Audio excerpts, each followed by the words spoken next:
अस्सलाम वालेकुम. Hi friends, welcome to Safina Safi vlog. Ramadan day 10 சஹர் டு இஃப்தார் vlog பார்க்கலாமா? சஹருக்கு சாப்பாடு செய்யலை, கடையில் தான் வாங்கிட்டேன். இஃப்தாருக்கு ப்ரெட் பீஸா செய்ய போகிறேன். அடுத்து கிர்னி மில்க் ஷேக் செய்ய போகிறேன். அதுக்கு முன்னாடி நம்ம சேனலை இப்போ தான் ஃபஸ்ட் டைம் பார்க்குறீங்கன்னா மறக்காமல் சப்ஸ்கிரைப் பண்ணிக்கோங்க. பக்கத்தில் இருக்கிற பெல் ஐக்கானை கிளிக் பண்ணிக்கோங்க. அப்போ தான் நான் போடுற வீடியோ ஒன்றைக்கு ஒன்றே பார்க்க முடியும். வாங்க வீடியோக்குள்ளே போகலாம். வீடியோவை ஸ்கிப் பண்ணாமல் பாருங்கள். சஹருக்கு வெளியில் போயிட்டு வந்து லேட்டாகிடுச்சு. அதனால் சமைக்கிறதுக்கு டைம் இல்லை. அதனால் கடையில் வாங்கிக்கலான்னு சொல்லிட்டு கடையில் வாங்கிட்டோம். நெய் சோறு, தால்ச்சா, சிக்கன் 65 இதுதான் கடையில் வாங்கினோம். சஹருடைய நேரம் வந்துருச்சு. சாப்பாடெலாம் எடுத்து வச்சுட்டு இருந்தேன். பிளேட்லாம் எடுத்து வச்சுட்டு சாப்பாடு எடுத்து ஒரு பவுலில் எடுத்து வச்சுட்டு இருந்தேன். எடுத்து வச்சுட்டு அடுத்து தால்ச்சா ஊற்றலான்னு சொல்லிட்டு தால்ச்சா ஊற்றிட்டு இருந்தேன். எல்லாத்தையும் ரெடி பண்ணி எடுத்து வச்சாச்சு. இந்த சாப்பாடு எங்கே வாங்கினேன்னா ஹாசிம் கேட்டரிங் தான் வாங்கினேன். சாப்பாடு எல்லாமே சூப்பராக இருந்துச்சு. தால்ச்சா, நெய் சோறு, சிக்கன் 65 எல்லாமே சூப்பராக இருந்துச்சு. சாப்பிட்டுட்டு டீ குடிச்சிட்டு பழம் சாப்பிட்டுட்டு நேற்று வச்சுட்டு தொழுதுட்டு ஓதிட்டு படுத்தேன். அடுத்து இஃப்தாருக்கு கிர்னி பழம் மில்க் ஷேக் தான் செய்ய போகிறேன். ஒரு கிர்னி பழத்தை எடுத்து பாதியாக கட் பண்ணிக்கலாம். பழத்தில் உள்ள சீட்ஸ் எல்லாத்தையும் எடுத்துடலாம். எடுத்து வச்சுட்டு நம்ம இப்போ பழத்தை கொஞ்சம் கொஞ்சமாக கட் பண்ணி எடுத்துக்கலாம். ஸ்பூனால் எடுத்தாவே அழகாக வந்துடும். இப்போ இந்த மாதிரி எடுத்து ஒரு பவுலில் எடுத்து வச்சுக்கலாம். ஸ்பூனால் எடுக்கும்போது எவ்வளோ அழகாக வருது பாருங்கள். இதே மாதிரியே எல்லாத்தையும் எடுத்து வச்சுங்க. இப்போ எடுத்து வச்சாச்சு. இப்போ ஒரு மிக்ஸி ஜார் எடுத்து கிர்னி பழத்தை போட்டுக்கலாம். எல்லாத்தையும் போட்டு தண்ணி ஊற்றாமல் மிக்சியில் அரைச்சிக்கணும். ஒரு 10 நிமிஷத்துக்கு அரையும். நல்லா நைஸாக அரைச்சிக்கணும். இப்போ அரைச்சாச்சு. ஒரு பவுல் எடுத்து கஸ்டர்ட் பவுடர் 2 ஸ்பூன் போட்டுக்கலாம். போட்டு கொஞ்சம் தண்ணி ஊற்றி மிக்ஸ் பண்ணி விட்டுக்கலாம். நல்லா மிக்ஸ் பண்ணணும். இப்போ நல்லா மிக்ஸ் பண்ணி விட்டாச்சு. இப்போ ஒரு பேன் எடுத்து அடுப்பை ஆன் பண்ணிவிட்டு 1/2 லிட்ரு பால் எடுத்திருக்கேன். நல்லா காய்ச்சி ஆற வச்ச பால். இப்போ அதை ஊற்றிக்கலாம். அடுப்பை சிம்மில் வச்சுட்டு பால் லேசாக சூடு வந்த பிறகு நம்ம கஸ்டர்ட் பவுடர் கரைச்சி வச்சுருந்தோம்ல அதை இப்போ ஊற்றிக்கலாம். ஊற்றி நல்லா மிக்ஸ் பண்ணி விடணும். ஒரு 10 நிமிஷத்துக்கு நம்ம இதையே மிக்ஸ் பண்ணிக்கிட்டே இருக்கணும். அடுப்பு சிம்மில் தான் இருக்கணும். இப்போ நல்லா மிக்ஸ் பண்ணியாச்சு. இப்போ அடுத்து 1/4 கப் மில்க் மேட் எடுத்திருக்கேன். அதையும் போட்டுக்கலாம். போட்டு அதையும் நல்லா மிக்ஸ் பண்ணிக்கிட்டே இருக்கணும். கைவிடாமல் நம்ம மிக்ஸ் பண்ணிக்கிட்டே இருக்கணும், இல்லைன்னா அடி பிடிக்கும்.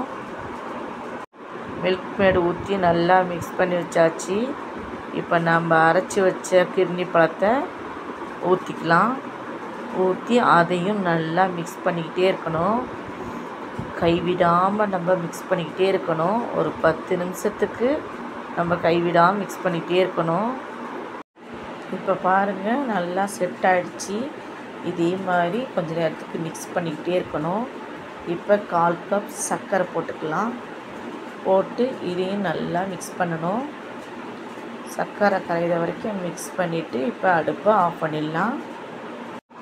நல்லா ஆறின பிறகு ஒரு பவுலில் அப்படியே மாற்றிக்கலாம். மாற்றிட்டு ஃப்ரிட்ஜில் ஒரு 1 மணி நேரம் இருக்கட்டும். 1 மணி நேரம் கழித்து நம்ம ஃப்ரிட்ஜிலேருந்து எடுத்துக்கலாம். இப்போ ஃப்ரிட்ஜிலேருந்து எடுத்து வச்சுருக்கேன். இப்போ ஒரு கிளாஸில் மாற்றிக்கலாம். கிளாஸ் எடுத்து நம்ம கிர்னி மில்க் ஷேக்கை ஊற்றிக்கலாம். கொஞ்சம் கொஞ்சமாக இந்த மாதிரி ஊற்றிங்க. கிளாஸ் ஃபுல்லாக ஊற்றிட்டு சப்ஜா வரை கொஞ்சம் ஊற வச்சுருக்கேன்.